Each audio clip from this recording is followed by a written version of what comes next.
खबर आपको देंगे। पीएमडीसी का जामियात को एमडीकेट इम्तहानात के तमाम तकाजे पूरे करने का हुक्म दे दिया है। इम्तहानात से मुतालिक उम्मीदवारों के मसाइल हल करना जामियात की जिम्मेदारी होगी।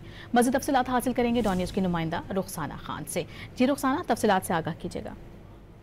जी बिल्कुल, Pakistan medical and dental council ने यूनिवर्सिटियों को हिदायत की है कि एमडीकेट 2025 के सवालिया पर्चों के इम्तिहान से पहले जायजा लाजमी तौर पर किया जाए ताकि निसाब से बाहर या गलत सवालात इम्तिहान में शामिल न हो। एमडीकेट 2025 का इम्तिहान 26 अक्टूबर को मुनक्किद होगा, जिसके लिए 1,40,125 उम्मीदवार रजिस्टर्ड हैं। इम्तिहान मुल्क भर के 35 मराकज में जबकि एक बैनुल अक़वामी मरकज रियाद में कायम किया गया है। इम्तिहान university of health sciences Lahore, Sukkur IDA university, Khyber medical university Peshawar, Bolan university Quetta और शहीद जुल्फिकार अली भुट्टो मेडिकल यूनिवर्सिटी इस्लामाबाद के जरिए मुनक्किद किया जाएगा।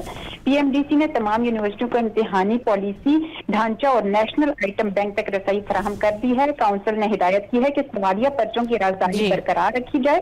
पर्चे सिर्फ सरकारी गवाहों की मौजूदगी में खोले जाएं, जबकि एडमिट कार्ड से इम्तिहान से 7 रोज कबल और नताइज 7 रोज बाद जारी किए जाएंगे। जी बहुत शुक्रिया आपका रुखसाना।